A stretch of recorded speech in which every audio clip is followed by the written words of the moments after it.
Shalom Bapak Ibu dikasih Tuhan. Shalom. Kita buka Alkitab kita dari 1 Samuel pasal yang 16. Sebenarnya ini satu perikop. 1 Samuel 16 ayat yang pertama saja. Pasal ini sekaligus perikop ini berbicara khusus tentang prosesi pengurapan Daud untuk menjadi raja dan bagaimana dia sampai di istana raja sebagai musisi istana, sebagai seorang pemain kecapi di sana. Kalau sudah mendapatkannya, saya bacakan judul perikopnya dan setelah ini yang ketiga kita akan baca bersama-sama. Daud diurapi menjadi raja. 1, 2, 3, ya. Berfirmanlah Tuhan kepada Samuel, berapa lama lagi engkau berduka cita karena Saul? Bukankah ia telah tolak sebagai raja atas Israel? Isilah tandukmu dengan minyak dan pergilah. Aku mengutus engkau kepada Isai orang Bethlehem itu, sebab di antara anak-anaknya telah terpilih seorang raja bagiku. Yang percaya katakan amin. Melalui perikop ini kita akan berbicara atau kita mau belajar tentang ketaatan mengikuti tuntunan Tuhan. Saudara, kalau kita perhatikan di ayat pertama di 1 Samuel 16 ini dikatakan demikian, berfirmanlah Tuhan kepada Samuel, berapa lama lagi engkau berduka cita karena Saul? Apa yang membuat hati Samuel berduka cita? Pemberontakan Saul. Itu di pasal 15 kita sudah belajar.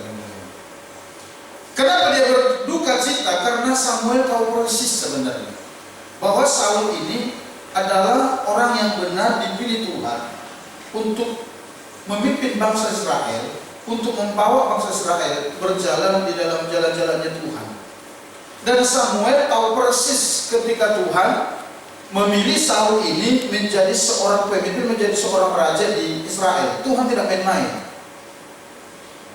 Sampai Samuel katakan kepada Saul itu, waktu engkau masih kecil dalam pemandanganmu, Tuhan memilih engkau, mengurapi engkau dan menjadi raja atas Israel.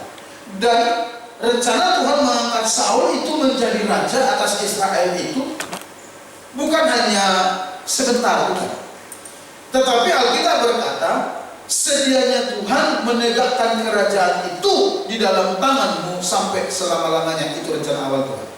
Saya mau bilang ini sedikit dulu untuk mengingatkan kita. Itu rencana Tuhan sejak awal kepada Saul ketika Tuhan menyuruh Samuel mengurapi Saul menjadi raja. Jadi dia tidak direncanakan hanya untuk setahun 2 tahun, tidak. Tetapi Tuhan berkata, sampai selamanya engkau menjadi raja, atau kerajaan ini tegak di tanganmu atau di keluargamu. Jadi saudara, sebelum pemberontakan Saul ini, bahkan tidak ada tertulis dalam Alkitab di mana Tuhan akan gantikan Saul, tidak ada. Penggantian Saul itu muncul dan tercetus dari mulut Samuel disampaikan kepada Saul ketika dia mulai memberontak kepada Tuhan. Di situ.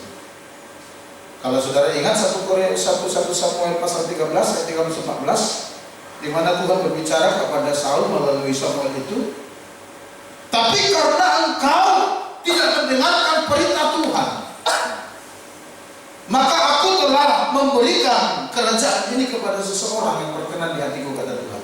Jadi alasannya jelas, karena ketidaktaatan, karena ketidaksetiaan Saul kepada Tuhan. Nah saudara,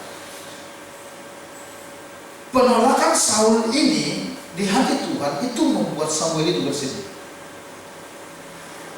Membuat Samuel bersedih. Kalau saya renung-renungkan kenapa dia bersedih? Karena saya percaya dia tahu akibat daripada penolakan ini. Kalau nanti saudara baca di 1 Samuel pasal 2, hal yang sama pernah terjadi di keluarga Imam Eli. Waktu itu Samuel masih remaja. Di sana Tuhan berkata demikian. Nanti saudara lihat Samuel pasal 2 ya. Saya sudah membuat perjanjian kepadamu dan kepada keluargamu bahwa aku akan menyertai memberkati keluargamu sampai selama-lamanya, kata Tuhan kepada Imam Eli. Tapi dikatakan demikian. Tetapi jauhlah itu daripadaku. Sekarang jauhlah itu daripadaku. Kenapa? Tuhan berkata demikian. Karena aku akan menghormati orang-orang yang menghormati aku. Tetapi aku akan memandang rendah orang-orang yang menghina aku, kata Tuhan. Dan saudara tahu, ending dari kehidupan keluarga Imam Eli itu tragis. Saya percaya ada kaitannya ke sana. Samuel tahu bisa. Jadi ketika Tuhan berkata kepada Saul, aku menolak engkau karena engkau tidak taat, Samuel tahu persis akibatnya apa. Tahu persis dia. Akan terjadi seperti yang terjadi kepada keluarga Imam Eli.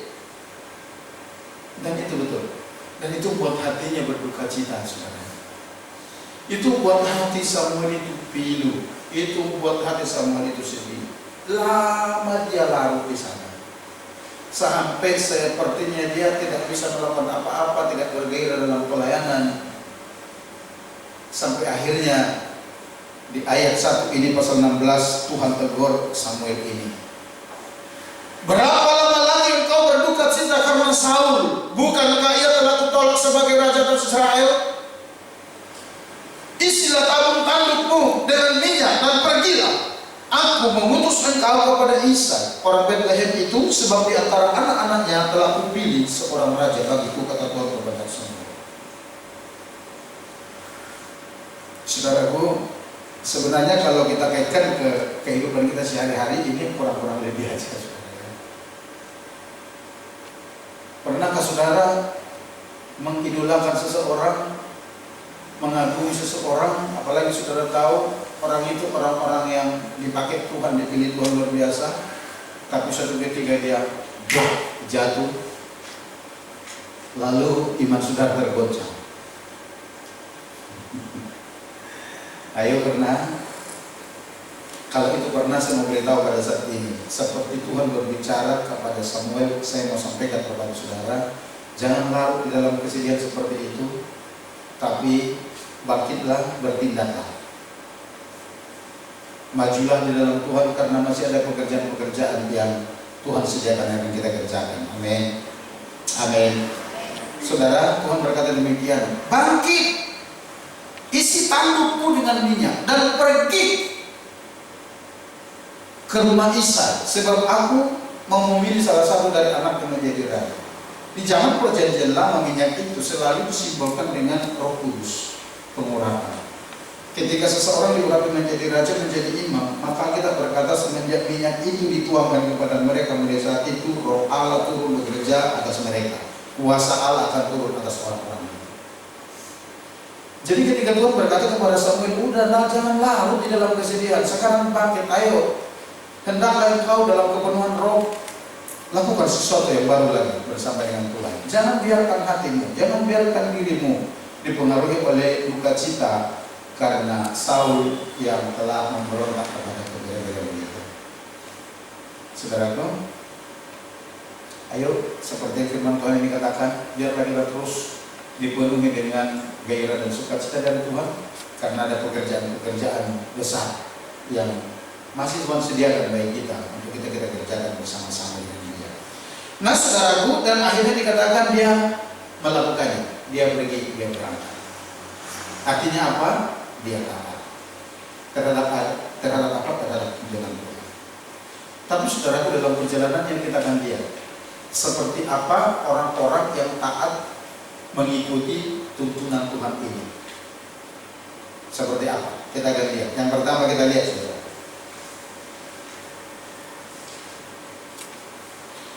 Orang yang taat mengikuti tuntunan Tuhan itu adalah orang yang taat terhadap tuntunan Tuhan dan tidak dikendalikan perasaan. Atau kalau bisa saya katakan demikian, saya sederhanakan, orang yang taat terhadap tuntunan Tuhan itu adalah orang yang memiliki kepekaan terhadap tuntunan Tuhan dan tidak dikendalikan oleh perasaan. Saudara, ketika Tuhan menyuruh Samuel pergi ke Bethlehem menemui Isai, dia pergi. Dibawa kanduk berisi minyak, yes. Tapi hampir saja Samuel ketipu oleh perasaan dan logikanya. Hampir saja. Syukurnya dia bukan terhadap Tuhan. Kenapa hampir saja? Coba kita lihat di dalam ayat yang ke-6 sampai ke-7. 1 Samuel 16 dikatakan demikian. Ketika mereka itu masuk dan Samuel melihat Eliab, lalu pikirnya, sungguh di hadapan Tuhan sekarang berdiri yang diurapinya. Tetapi berfirmanlah Tuhan kepada Samuel, janganlah pandang parasnya atau perawakan yang tinggi, sebab aku telah menolaknya. Bukan yang dilihat manusia, yang dilihat Allah. Nah, manusia melihat apa yang di depan mata, tetapi Tuhan melihat hati. Saudara, perhatikan, Samuel hampir saja terperangkap oleh perasaan dan logikanya ketika Isai menyuruh ketujuh anaknya tampil di hadapan Samuel. Siapa ini Eliab? Anak sulung Isai, kakak tertua Daud atau abang tertua Daud. Ketika mereka sampai ke tempat pertemuan itu, yang tentunya sudah dikonfirmasi oleh Samuel kepada Isai, dan mana kita tahu itu karena di ayat 5 dikatakan Samuel menguduskan Isai dan anak-anaknya. Untuk apa? Untuk sebuah pertemuan. Sebenarnya pertemuan itu pemilihan raja. Tetapi di ayat 2 kalau saudara baca, Samuel bilang begini kepada Tuhan ketika dia disuruh, bagaimana saya akan pergi ke sana kalau Saul tahu? Ini bahaya besar. Coba ya kita lihat ayat 2 ya saudara. Coba kita lihat sebentar ya. Ayat 2 berkata demikian. Tetapi Samuel berkata, bagaimana mungkin aku pergi? Jika Saul mendengarnya, ia akan membunuh aku. Firman Tuhan, bawalah seekor lembu muda dan katakan, aku datang untuk mempersembahkan korban kepada Tuhan. Jadi pengurapan Daud itu tidak secara terang-terangan. Tuhan bilang begini, kamu pergi ke sana, bawa lembu muda. Nanti kalau kamu sampai ke sana, kalau ada orang tanya, ya katakan saya datang ke sini mempersembahkan korban kepada Tuhan. Tetapi di dalam upacara itu diundang keluarga Isai ini secara khusus. Nah, ketika keluarga Isai ini datang, dia membawa ketujuh putranya, lalu tampil yang sulung, namanya Eliab. Ketika tampil yang sulung, saudaraku perhatikan. Ayat 6 berkata begini. Ketika Samuel melihat Eliab tampil, maka dia berbicara dalam pikirannya. Ingat, pikirannya, hati dan pikirannya langsung berkata demikian. Ini pasti orang yang dipilih Tuhan itu. Kenapa dia berpikir begitu? Karena dilihat Alkitab berkata demikian. Eliab ini tinggi besar, perawakannya boleh-boleh, ganteng, dan memang penampilannya penampilan pahlawan. Jadi ketika Samuel lihat itu, langsung di dalam hatinya berkata demikian, pasti dia ini orang. Hampir aja dia mau bangkit menurut Eliab. Tiba-tiba Tuhan berbicara di hatinya, berkata begini, tunggu dulu. Saudaraku, ayat 7 dikatakan demikian. Tuhan berkata begini, kita lihat. Tetapi berfirmanlah Tuhan kepada Samuel, janganlah pandang parasnya atau perawakan yang tinggi, sebab aku telah menolak dia. Bukan yang dilihat manusia, yang dilihat Allah. Manusia melihat apa yang di depan mata, tetapi Tuhan melihat hati. Hampir saja dia dikuasai oleh perasaannya, hampir saja dia tertipu oleh logikanya apa yang disaksikan oleh Samuel sendiri. Syukurnya dia terbiasa bergaul dengan Tuhan. Tuhan bilang, Tuhan langsung cegah, bukan itu. Tapi saya berpikir begini, saudara. Kalau seandainya pun kita ada di sana, bisa jadi juga kita terjebak. Bisa. Kenapa? Karena ciri-ciri Eliab ini secara fisik dengan Saul mirip-mirip. Ngerti saudara? Paham ini? Mirip-mirip, tinggi, tampan gitu, gagah, berpenampilan seorang pahlawan, prajurit. Itu ada di Elia. Dan Samuel tahu persis kriteria itu ketika Tuhan pilih Saul menjadi raja. Karena Samuel juga yang dipakai Tuhan untuk mengurapi Saul ini. Itu sebabnya ketika saya baca, saya renungkan, waduh, ini sebenarnya kalau saya cara pribadi wajar-wajar saja. Wajar. Kenapa? Karena pengalaman masa lalu. Karena Samuel tahu ketika Tuhan pilih Saul itu kriterianya mirip sekali dengan Elia. Sehingga begitu lewat di depan dia, hatinya langsung berkata, ini pasti dia. Gak salah lagi. Lalu dia bangkit, mau merapi, tapi Tuhan langsung berbicara, no, bukan dia. Tuhan langsung tegasin, manusia hanya melihat apa yang di depan matanya, tetapi Tuhan melihat apa yang di dalam hati. Setelah itu Samuel berkata demikian, bukan ini orangnya. Lewat. Menyusul namanya Aminadab, ya, anak kedua. Kurang lebih perawakannya, karena mereka ini prajuritnya Saul juga. Tuhan bilang pun tidak. Menyusul anak ketiga, namanya Syama, pun tidak. Sampai anak ketujuh, tidak satu pun yang memilih Tuhan. Saudara, kalau saudara ada di situasi seperti itu, seperti apa sikap saudara? Tapi yang saya saluti dari Samuel, dia tidak dikuasai perasaannya, dia tidak dipengaruhi oleh apa yang sedang apa di depan matanya. Sekalipun ketika semua anak Isai itu berlalu dari hadapannya dan Tuhan berkata, tak satu pun dari ketujuh orang ini yang aku pilih, tidak satu pun. Saya percaya Samuel terdiam, tertegun. Ini maksudnya apa Tuhan? Saya disuruh datang ke sini mengurapi seseorang, tapi semua sudah berlalu, kok tidak ada, ini maksudnya apa ini? Tapi dengar baik, syukurnya Samuel ini terbiasa ngobrol dengan Tuhan, sehingga dia memiliki kepekaan roh kepada Tuhan. Yang ada di hati Samuel pada saat itu hanya setitik harapan bahwa Allah yang menyuruh dia datang ke rumah Ishak itu tidak salah berfirman, bahwa Allah yang menuntun dia datang ke sana untuk mengurapi seorang raja tidak salah berfirman. Dia tahu persis ketika Tuhan berbicara itu pasti iya dan amin. Hanya itu yang ada di dalam hati Samuel. Sehingga saudaraku, mungkin dengan keraguan dia beranikan bertanya kepada Isai. Pertanyaannya begini, Pak Isai, inikah anakmu semuanya? Coba, inikah anakmu semuanya? Atau masih ada yang lain? Isai bilang begini, Tuan Samuel, sebenarnya masih ada satu lagi, tapi dia lagi ada di padang penggembalaan. Saudara tahu, begitu Isai ngomong seperti itu sesuatu melonjak di hatinya Samuel dan berkata, tidak lain tak bukan, itu pasti orang.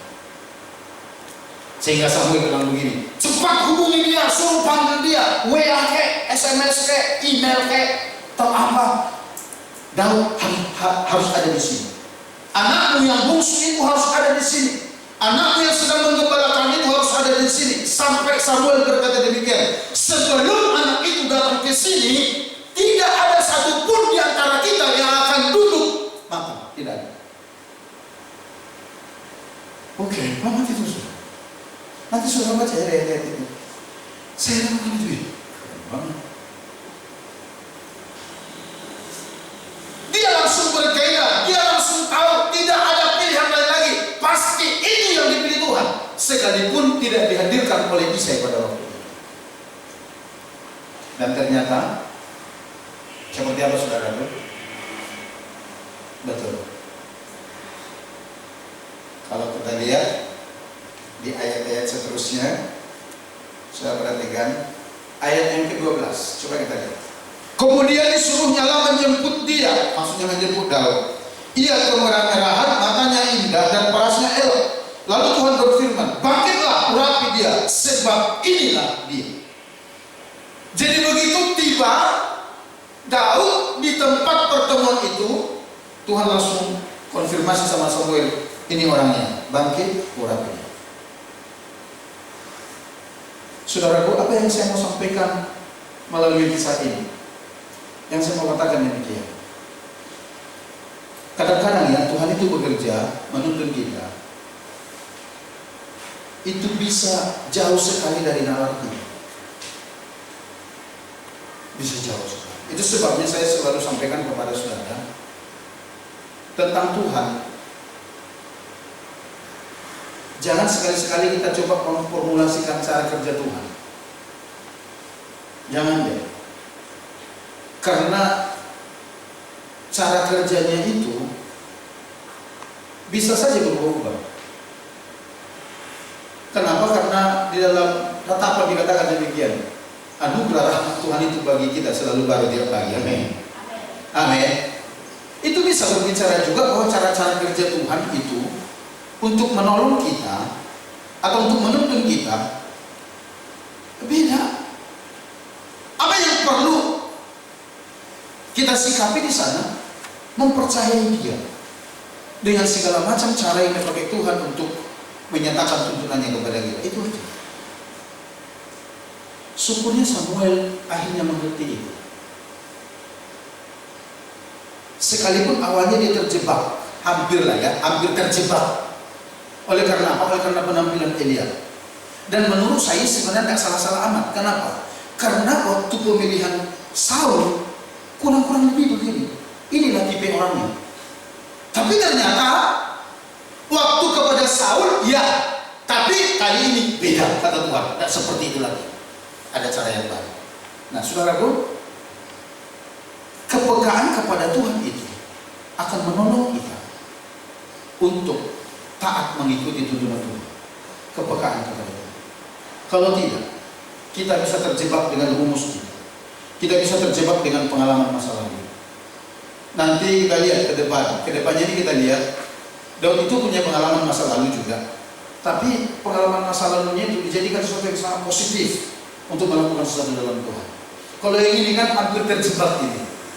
Karena dipikir beginilah cara Tuhan bekerja. Kalau tidak begini bukan Tuhan. Saudara, itu juga yang terjadi pada saat-saat sekarang ini. Di mana orang banyak coba memformulasikan Tuhan. Di mana orang mencoba mengkotak cara kerja Tuhan. Pokoknya kalau tidak begini bukan Tuhan. Kalau bukan seperti ini bukan dari Tuhan. Saya mau katakan, tidak begitu Tuhan. Ayub berkata demikian, siapakah kita yang bisa mengkotak pemikiran Tuhan atau mengkotak Allah yang sangat besar itu dengan cara berpikir kita yang sangat sempit? Tidak bisa. Tidak bisa, saudara. Tuhan itu bisa bekerja melalui banyak cara, amin. Tapi yang pasti dia tidak akan bertentangan dengan firman. Firman itulah yang menjadi panduan utama bagi kita. Bagaimana Tuhan menuntun kita dalam segala rencana. Kalau masalah metode, waduh, itu bisa benar-benar berubah sama sekali seperti yang tidak kita inginkan. Saya pernah sampaikan kepada saudara, cara Tuhan untuk memenangkan keluarga Cornelius berbeda dengan cara Tuhan untuk memenangkan seorang sida-sida yang sedang turun ke Yerusalem. Ya, saudara, berbeda, sangat berbeda. Berbeda juga dengan cara Tuhan untuk memenangkan kepala penjara di Filipi. Bagaimana cara Tuhan memenangkan kepala penjara di Filipi? Paulus dan Silas harus masuk penjara, digebukin dulu. Dengan adanya Paulus dan Silas di penjara, mereka memiliki akses untuk memberitakan Injil kepada kepala penjara itu. Sehingga kepala penjara itu bertobat. Tapi sih mau beritahu, jangan jadikan itu Sehingga kita kalau memenangkan orang kepala penjara harus ke penjara dulu. Enggak begitu. Tapi pada saat itu Tuhan lakukan, yes. Waktu memenangkan sida-sida itu, dikirimkan ke sana Filipus. Dengan apa? Dengan kereta. Entah kereta berkuda, entah kereta api. Karena tiba-tiba hadir Filipus, udah selesai, tiba-tiba Filipus dibawa terbang sama Tuhan. Saudaraku, yang saya mau sampaikan begini, milikilah kepekaan kepada Tuhan dan jangan dikendalikan oleh perasaan dan akal-akal kita. Gampang-gampang susah sih, karena saya mau beritahu kepada saudara, itu tidak ujuk-ujuk tiba-tiba bisa. Itu perlu latihan, itu perlu persekutuan dengan Tuhan. Itu perlu pengorbanan waktu, di mana kita harus menyediakan waktu khusus bersekutu bersama dengan Tuhan, membaca firman, menyembah Dia, sehingga kita bisa membedakan ini dari Tuhan dan atau bukan. Tapi kalau itu dari Tuhan dan kita ikuti dengan taat, saudara perhatikan baik, kita pasti akan selalu mengerjakan hal-hal yang tepat begitu. Yang mengerti katakan amin. Itu pasti tidak meleset. Kita akan mengerjakan sesuatu yang benar-benar pasti hati Tuhan kalau kita memiliki kepekaan itu. Tapi kalau kita dikuasai perasaan kita, kalau kita mulai dikuasai oleh logika kita, kita akan banyak berargumen. Kalau kita seperti Samuel, mungkin kita katakan demikian, gimana? Saya sudah ada di sini, tapi kok satu pun tidak ada yang dipilih Tuhan. Ada apa ini? Seperti apa? Jangan-jangan saya salah dengar. Halo. Kita bisa lakukan dia, tapi Samuel tidak. Kenapa? Karena dia terbiasa membangun keintiman kepada Tuhan. Itu yang diperlukan hari-hari ini. Menghadapi situasi-situasi seperti ini, saudaraku, diperlukan kepekaan kepada Tuhan. Yang mari kita katakan amin. Supaya kita tidak berjalan oleh perasaan, supaya kita tidak berjalan oleh apa yang dikelola oleh pikiran-pikiran kita aja, tidak. Tapi kita benar-benar mendapat sesuatu dari Tuhan dan kita berjalan bersama dengan Tuhan. Dan ketika itu kita tangkap dari Tuhan dan Tuhan suruh kita berjalan dengan itu sesuatu yang tepat, dan di sana pasti ada kemenangan. Minggu depan kita akan berbicara tentang ketaatan itu mendatangkan kemenangan. Tapi saat ini kita berbicara dulu. Orang yang taat terhadap tuntunan Tuhan itu adalah orang yang peka terhadap Tuhan dan tidak dikuasai oleh perasaannya. Amin, saudara. Tahun ini Tuhan suruh kita berbuah-buah. Saya akan terus mengatakan. Mungkin kita diperhadapkan atau mungkin kita dibawa seperti pengalaman Samuel ini, di mana sepertinya di depan kita semua seperti bukan ini jalannya, seperti bukan ini pekerjaannya. Tapi dengan baik, kalau Anda memiliki kepekaan kepada Tuhan, Anda akan dapatkan jawaban dari Tuhan. Bahkan mungkin kita berpikir mau bikin apa lagi, Tuhan ada lagi. Saya mau katakan, ketika kita taat terhadap tuntunan Tuhan, di sana akan ada kejadian-kejadian Tuhan bagi kita untuk melakukan pekerjaannya. Amin. Itu sebabnya saudaraku, ayo latih, asah kepekaan kita kepada Tuhan. Melalui apa? Persekutuan kepada Tuhan. Saya, saudara, dari satu sisi dengan kemajuan teknologi ini sekarang bersyukur karena kita bisa mengakses informasi, ya, dari seluruh penjuru dunia. Cuman dari satu sisi hati saya bertanya-tanya juga, saudara. Bertanya-tanyanya begini. Saya tidak tahu saudara bertanya begitu, tapi saya bertanya-tanya. Orang-orang hari-hari ini benar-benar masih memiliki persekutuan tidak dengan Tuhan dengan intim, cara pribadi? Atau udah sekedar dapat broadcast? Itu saudara, sekedar dapat postingan dari seseorang, lalu baca ya udah. Saya mau beritahu, tidak salah-salah amat sih, saudara. Tapi saya mau beritahu demikian. jauh lebih berkualitas sesuatu yang kita dapat dari Tuhan itu karena hasil persekutuan kita di dunia. Amin. Amin, saudara. Saya kadang dikirimi itu banyak-banyak dari rekan-rekan hamba Tuhan juga. Kadang-kadang tabrakan tahu.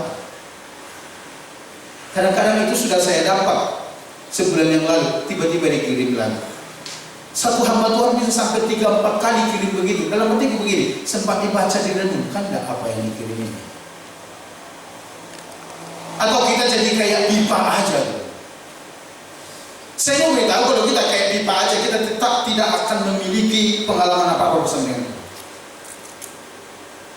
Tidak. Betul mungkin kita jadi salurannya, iya, tapi kita tidak akan pernah memiliki pengalaman apa-apa bersama dengan Tuhan. Kepekaanmu terhadap tuntunan Tuhan, nih. Tapi ketika kita mau mengambil waktu berdiam bersama dengan Tuhan, renungkan firman, bersekutu dengan Dia. Nah, di sanalah kita memiliki pengalaman-pengalaman yang indah itu. Bagaimana Tuhan berbicara kepada kita, bagaimana Tuhan mengajak kita untuk membedakan ini yang dari Tuhan, ini bukan. Di sana kita akan di waktu pengalaman. Jadi sekali lagi, ayo miliki kepekaan terhadap Tuhan dan jangan dikendalikan oleh perasaan. Karena itulah ciri orang yang taat terhadap tuntunan Tuhan. Yang kedua, ciri yang kedua dari orang yang taat terhadap tuntunan Tuhan itu adalah tidak mudah berburuk sangka atau tidak mudah memiliki respon yang negatif, tetapi memiliki respon yang positif. Orang yang taat terhadap tuntunan Tuhan itu tidak mudah berburuk sangka kepada seseorang, tetapi dia selalu berusaha memiliki pikiran positif. Saudara, sekalipun Alkitab tidak mencatat secara eksplisit, namun saya percaya kita dapat mempercayai apa yang dapat dipercayai, bahwa waktu Samuel Tuhan suruh pergi ke tempat Isai untuk memilih salah satu dari anaknya menjadi raja, saya yakin Samuel itu tidak ujuk-ujuk langsung tiba di rumahnya Isai, tidak. Ada konfirmasi juga. Kenapa saya berani berkata begitu? Karena ayat 5 itu berkata, Isai yang anak-anaknya itu benar-benar dipersiapkan. Sampai dikatakan dikuduskan, kan itu berarti ada proses. Tidak begitu datang langsung, oh aku datang, aku kudus Tuhan, mana anakmu semua? Saya mau urapi mereka, saya mau bilang, enggak. Tapi itu ada proses persiapan. Nah, ketika ada proses persiapan itu, saya yakin kenapa Isai membawa hanya 7 orang? Karena itulah yang dipersiapkan sama Isai. Mungkin Isai ngomong begini, nah besok Imam Samuel mau datang. Katanya dari kalian ada yang mau dipilih menjadi raja Israel menggantikan Saul. Tapi diam-diamnya jangan ngomong kemana-mana, karena ini bahaya kalau Saul tahu. Kira-kira begitu. Nah untuk itu ayo persiapkan diri kalian semua. Ayo berpakaian yang rapi, berpenampilan yang baik, supaya nanti ketika kalian dilihat oleh Samuel, siapa tahu aja salah satu dari antara, tidak pasti, dan salah satu dari kalian yang terpilih jadi raja. Nah, maksud saya begini, itu tidak terjadi secara spontan, tapi benar dipersiapkan. Benar-benar Isai memberitahukan itu kepada anak-anaknya. Tapi pertanyaannya, yang dibawa cuma 7, yang satu lagi kemana? Ayo, anak Isai ada berapa? 8. Tapi nggak cuma 7 yang dipersiapkan. Saya yakin ketika Isai, ini keyakinan saya, ketika Isai mempersiapkan ke-7 anaknya itu, Daud ada di sana. Daud dengar semua pengarahan itu. Bahkan Daud saksikan ketika bapaknya memberikan briefing kepada saudara-saudaranya. Tapi Daud bilang begini, nah, nggak usah ikut dia, kamu ke padang aja. Kenapa begitu? Karena Isai pun tahu, dia menyaksikan juga siapa itu Saul. Secara pandangan Isai mungkin Daud tidak masuk ukuran, cara ukuran manusia. Karena dia jauh lebih kecil dari abang-abangnya. Sehingga ayahnya berpikir, ini tidak masuk ukuran. Hanya yang 7 ini aja. Dan saudara tahu, ketika tiba hari H, kontes balon pemimpin nomor 1 di Israel itu, Daud itu disuruh pergi ke padang pergembala. Tapi yang membuat hati saya terenyuh itu begini. Saya tidak menemukan satu ayat, satu kalimat, satu kata pun di dalam Alkitab di mana dikatakan Daud itu meresponinya dengan cengeng, ngomel, lalu dia mulai uring-uringan, lalu dia ngambek. Tidak ada ayat yang menceritakan itu. Dia tetap pergi ke padang, dia tetap gembalakan, sekalipun menurut Elia nanti baca, kambing dombanya itu tidak banyak-banyak amat, 2-3 ekor, tapi dia tetap melakukannya dengan setia, dia tetap melakukannya dengan antusias, dia tetap mengerjakan pekerjaan itu seperti tidak ada diskriminasi terhadap dirinya. Waduh, itu keren banget saudara. Saya tidak tahu kalau itu datang kepada kita pada saat ini, kita bisa lolos enggak? Dia tidak ada berburuk sangka sedikit pun kepada abang-abang ini. Dia menjadi sakit hati, kepahitan, atau dia menjadi dendam kepada bapaknya. Tidak ada. Tidak ada, saudara. Baca aja Alkitab. Dia tetap pergi melakukan pekerjaan itu yang menurut yang lain itu pekerjaan hina. Dia tetap melakukan. Di padang penggembalaannya dia tetap memuji. Karena apa? Daud juga orang yang biasa membangun keintiman kepada Tuhan. Saya percaya mungkin secara manusia dia belum terlalu mengerti, tapi secara spirit dia pasti mengerti bahwa ada waktu-waktu yang terbaik dari Tuhan. Amin. Amin. Inilah ciri yang kedua dari orang-orang yang taat terhadap tuntunan Tuhan. Tidak gegabah, tidak memaksakan diri, mempromosikan diri, tidak. Tapi dia benar-benar tenang menunggu waktu yang tepat dari Tuhan datang.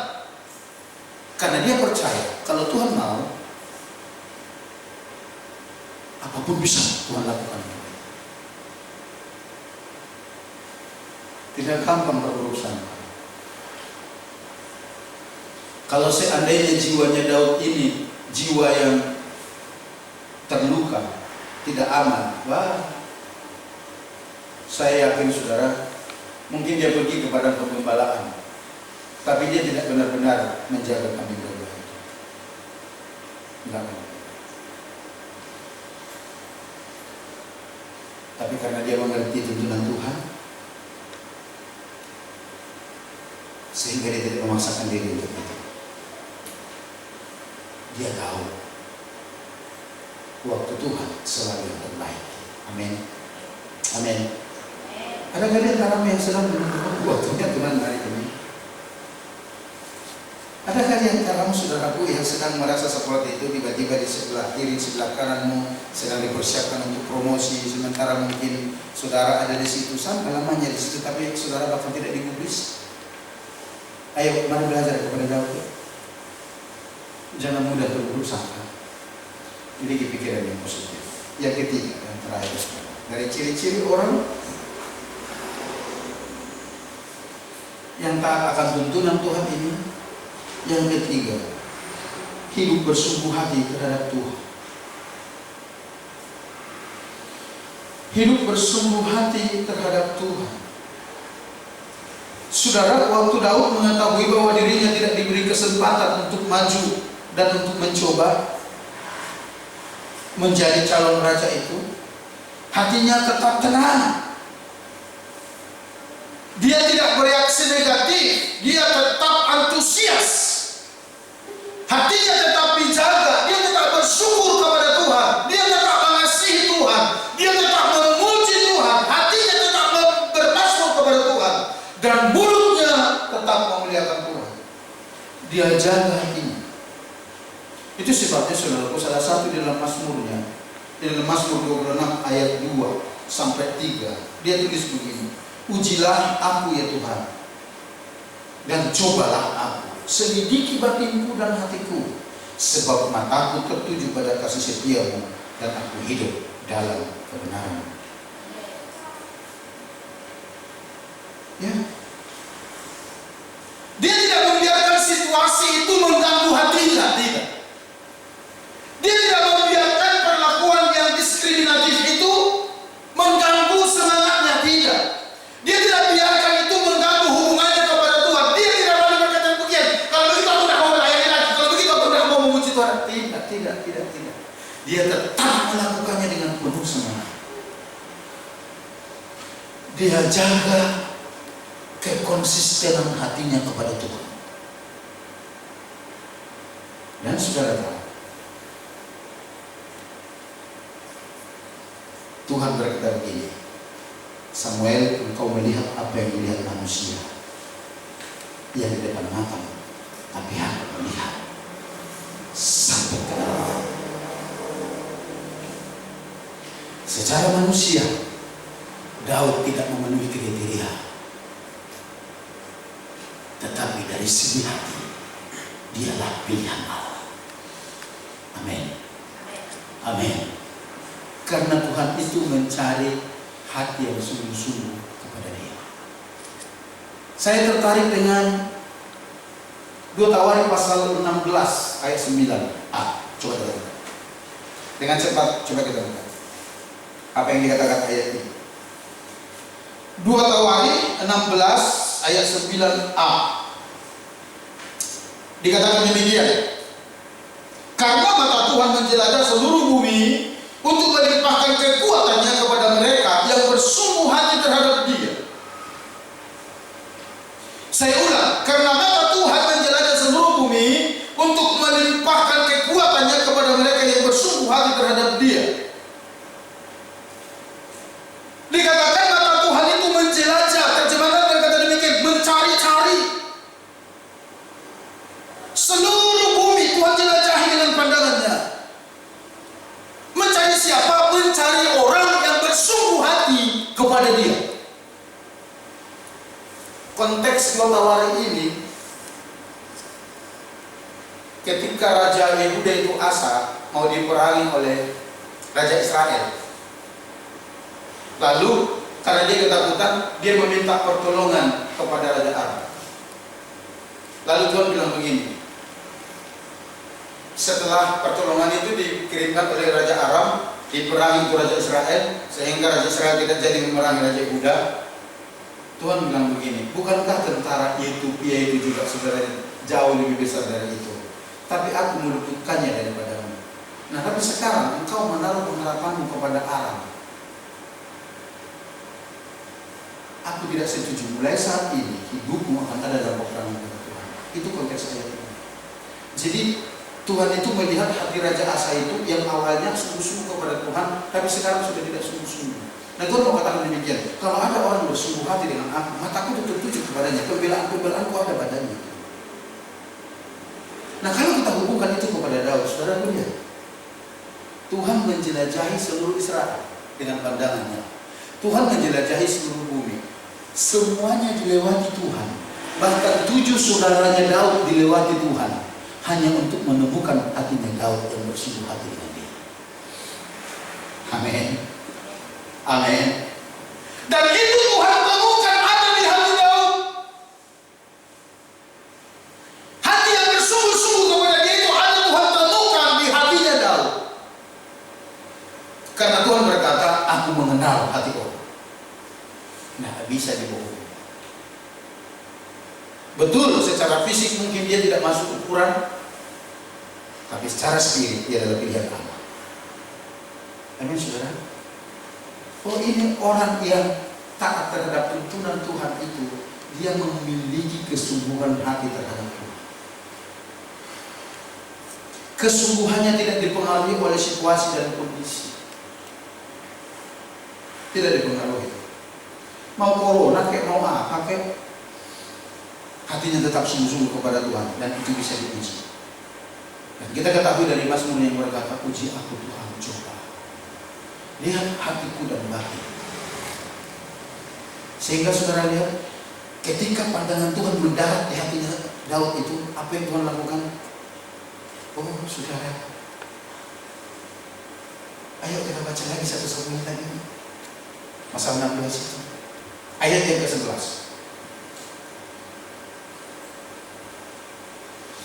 Saya ketika baca ini, aduh, hati saya itu berdebar, saudara ya. Ketika saya renungkan ayat 11 ini, bagaimana Tuhan menaruh penghormatan kepada Daud yang tidak dianggap oleh keluarganya ini. Ayat 11 dikatakan demikian. Lalu Samuel berkata kepada Israel, inikah anakmu semuanya? Jawabnya, masih tinggal yang bungsu, tetapi sedang menggembalakan kambing domba. Kata Samuel kepada Israel, suruhlah memanggil dia, sebab kita tidak akan duduk makan sebelum ia datang kemari. Suruh seseorang mengambil Daud kepada penggembalaan, dan ketahuilah, pada waktu itu mungkin orang sudah berdiri semua menghadap hidangan makan, dan Samuel keluarkan instruksi, sebelum manusia itu datang, jangan coba-coba ada yang duduk untuk makan. Kehadirannya menentukan waktu kita untuk makan. Bukankah itu penghormatan dari Tuhan? Halo, saya lihat saudara agak bingung. Saudara bisa nyangka bagaimana Tuhan mempermuliakan Daud ini yang tidak dianggap ini, yang sengaja disisihkan ini, tidak diikutkan di dalam kontes pemilihan raja itu, tapi karena dia memiliki hati yang sungguh-sungguh kepada Tuhan. Lihat, yang hadir di situ kan bukan hanya Isa, bukan hanya anak-anaknya, tetapi para tua-tua yang ada di Bethlehem, kata Alkitab. Semuanya diserat berdiri, tidak ada yang bisa duduk menghadap makanan itu sebelum orang yang tidak dianggap ini. Wah, itu keren banget. Dan saudara tahu, Israel tidak kayak Kalimantan Barat. Israel tidak kayak Putus Ibau. Begitu kita keluar dari pintu belakang, rumput semua di situ. Bukan pakai itu. Saudara nanti boleh ke sana. Bahkan Alkitab menceritakan ketika anak-anak Yakub itu pergi menggembalakan kambing domba ayahnya, itu beberapa hari perjalanan supaya sampai ke sana di mana tempat ada rumput. Jadi saudara bisa bayangkan kalau Daud ini ada jaraknya dari rumah pada waktu itu, sejam perjalanan aja, PP berapa lama waktu? 2 jam. 2 jam orang berdiri menunggu kehadirannya, baru orang boleh duduk untuk makan. Nah lo,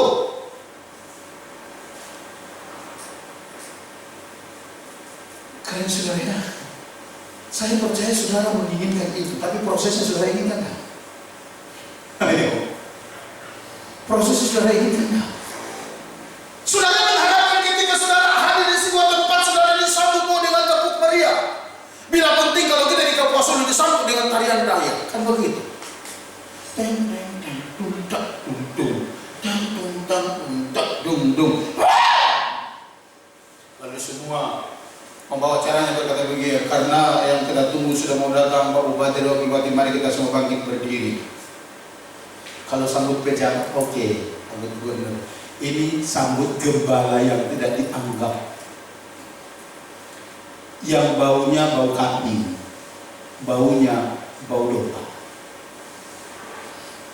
Tapi lihat bagaimana cara Tuhan mempermuliakan orang-orang yang berkenan di hatinya itu. Itu sebabnya saya mau katakan demikian. Saudara tidak usah pusing-pusing berpikir tentang next level. Benahi hidupmu di hadapan Tuhan. Kau akan lihat tangan Tuhan mengangkat hidupmu. Amin. Amin. Kau akan lihat itu. Tidak usah saudara main mata kiri, main mata kanan. Bagaimana saudara supaya dipromosikan? Tidak. Di dalam kitab Mazmur berkata demikian. Peninggian itu tidak datang dari timur, tidak datang dari padang gurun, tapi Dia Tuhan yang adil yang memberikannya. Amin. Mari memiliki hati seperti Daud. Hati yang taat terhadap tuntunan Tuhan. Sekalipun seolah-olah dia dibuat, sekalipun seolah-olah secara sengaja, kalau tafsiran saya berkata demikian, secara sengaja dia tidak diikutkan ke sana. Karena apa? Tidak bersyukur. Tapi Tuhan berkata kepada Samuel, engkau melihat apa yang di depan mata, tapi aku melihat apa yang di hatinya. Dan mataku telah menjelajah seluruh bumi, mencari orang-orang yang mau sungguh hati dengan aku, dan itu aku temukan di Daud. Maka Tuhan angkat dia, Tuhan promosikan dia. Berarti sampai di situ? Tidak. Nanti saudara baca setelah Daud itu diurapi menjadi raja, lalu Daud ini kerjanya kerasukan dulu. Saul maksud saya. Saul ini kerjanya kerasukan dulu, kerasukan roh jahat kata Alkitab. Sehingga orang-orang di istana berkata begini, Tuhan, coba kita cari seorang pemain musik yang handal, yang bisa menghibur Tuhan. Sehingga kalau roh jahat itu datang, biar dia main musik dan hati Tuhan tenang. Tidak dikatakan supaya roh jahat itu pergi, tidak. Lalu dicari. Menurut saudara emang cuma Daud yang bisa berbicara. Dia bukan dari keluarga yang sangat berada. Saya percaya permainan kecap ini hanya permainan kecap seorang gembala yang tidak layak masuk studio rekaman. Permainan kecap ini adalah permainan kecap yang ada di padang belantara sana. Kalau orang Batak itu main suling, duduk di atas kerbau, turun. Nah, itu. Lalu ketika dicari kemana-mana, Tuhan tuntun orang kepada keluarga ini. Lalu ditemukan Daud. Terpilihlah Daud ini menjadi pemain musik di istana raja. Kalau sekarang di istana presiden, tak kayak keren. Lalu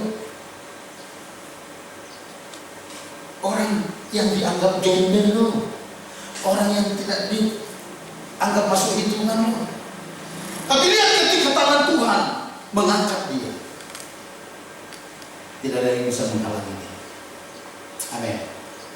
Itu sebabnya saudara. Ayo, yang terpenting dalam hidup ini, bagaimana engkau membangun hubungan dengan Tuhan. Karena ketika engkau bisa membangun hubungan dengan Tuhan dengan intim, saudara akan menyadari siapa saudara sebenarnya. Di materi Komsel Laskar Kristus itu sudah berminggu-minggu ini kita selalu berbicara tentang sekolah kehidupan. Dan sampai hari Jumat malam yang lalu kita bahas juga dengan hangat bahwa kita tidak berasal dari dunia. Amin. Benih kita itu tidak berasal dari dunia. Saudara tidak percaya baca Alkitab? Jangan dulu saudara lihat orang yang sudah jatuh dalam dosa. Lihat dari mana benihnya Adam. Dari mana dia? Dari siapa dia? Dari Tuhan. Dari sana lo kita. Tapi oleh karena kelicikan iblis ini segala macam, dia sanggup kaburkan itu, sehingga manusia menjadi tertawa di bawah iblis, sehingga manusia jadi hidup kedagingan, hidup dalam keserakahan, hidup dalam keegoisan, hidup memuaskan diri sendiri, hidup di dalam hawa nafsu, sehingga mereka tidak ada satupun yang benar kata Alkitab, dan telah kehilangan kemuliaan Allah. Tapi apakah Allah berhenti? Tidak. Dia datang melalui Yesus Kristus untuk mengembalikan manusia ini kepada posisi itu. Posisi apa? Posisi di mana kita ini benar-benar berasal dari surga, bukan dari dunia. Tapi sayangnya kita udah ditebus pun pikiran kita masih kayak dunia. Ketika kita diberkati, yang kita pikirkan hanya untuk menyenangkan daging kita aja. Yang kita pikirkan hanya untuk bersenang-senang, memuaskan kesenangan-kesenangan kita. Sangat sedikit orang yang sudah ada di dalam Tuhan yang berpikir bahwa apa yang Tuhan beri dalam kehidupannya adalah untuk membangun kerajaan Allah di bumi. Padahal itulah misinya Tuhan dalam kehidupan kita. Kenapa itu seperti itu? Saya mau katakan demikian, karena kita tidak terbiasa membangun hubungan yang intim dengan Tuhan. Sehingga kita tidak mengerti. Ayo bagi. Kalau saya katakan di Komsel Laskar seperti ini, ayo sadari, kita tidak berasal dari dunia. Itu sebab jangan terlalu terpengaruh dengan hal ini. Karena kita merantau di sini, kita musafir, tempat tinggal kita ada di sini. Jadi tidak selayaknya gaya-gaya hidup dunia masuk dalam kehidupan kita, sekalipun ini proses. Ayo, kalau Jumat malam yang lalu itu, ya sedikit agak lebih tegas lagi, karena di anggota Komsel itu kan ada beberapa orang, ya ada kepala bank di sana, ada kepala BPS Pak Guntur begitu, ada juga orang inspektorat di sana, ada polisi di sana. Jadi bagi saya mudah sekali menjelaskannya. Ketika Bank Mandiri keluarkan dana untuk merekrut orang-orang bekerja di bank itu, tujuannya untuk apa? Mengembangkan bank itu, betul nggak? Sehingga digelontorkan dana sekian banyak. Ketika BPS dari pusat gelontorkan dana, tujuannya untuk apa? Supaya pekerjaan BPS ini maksimal, betul nggak, Pak? Betul ya? Saudara-saudara paham nggak kita? Tugas kita di bumi seperti itu loh. Kita disuruh Tuhan hidup di dunia ini. Kita dibiayai sama Tuhan. Kita diberi kesehatan. Kita diberi kekuatan. Kita diberi segala-galanya. Tujuannya itu untuk mengembangkan kerajaan Allah di bumi ini. Bukan mengembangkan kerajaan kita. Bukan mempergemuk diri. Bukan itu. Tapi kenapa kita tidak paham itu? Karena kita pikir cari Tuhan itu, ya udahlah. Itu utang kesekian. Yang terpenting itu saya berkati, saya kaya, saya segala macam, saya puas, saya betah di dunia. Ayo kita berani itu. Mari kita menjadi orang yang taat terhadap tuntunan Tuhan dalam kehidupan kita. Jangan dikuasai perasaan, tetapi biarlah kita berkata terhadap Tuhan. Yang kedua, jangan gampang berburuk sangka kepada orang. Yang ketiga, jaga kesungguhan hatimu kepada Tuhan. Bila penting, kau berani berkata kepada Tuhan, Tuhan lihat hatiku, seperti Daud berkata, Tuhan lihat hatiku. Ayo Tuhan, lihat. Saya mau tanya saudara dulu. Saudara percaya bahwa Tuhan mau tahu? Saya percaya itu. Saudara percaya bahwa Tuhan tahu apa yang dalam hati kita sebelum kita ngomong juga? Tahu. Artinya kalau kita coba bohong, kita sedang menghina Tuhan. Seolah-olah kita berpikir bahwa Tuhan tidak tahu apa yang sedang kita ucapkan itu. Salah. Tuhan tahu semuanya. Daud tahu itu dan dia menjaga itu. Dan dia berkata, segede aku Tuhan. Uji aku. Ketika kita menjadi orang-orang yang taat terhadap tuntunan Tuhan, saudara lihat. Saudara tidak perlu pusing-pusing untuk promosi, Tuhan promosikan saudara. Dan ketika Tuhan promosikan saudara di sana, ingat tugas dan tanggung jawabmu untuk melakukan pekerjaan-pekerjaan surga di bumi ini, supaya semua orang melihat bahwa Yesus adalah kita dan orang-orang datang kepada Tuhan dan memuliakan Dia. Amin, saudara. Amin. Mari kita datang kepada Tuhan.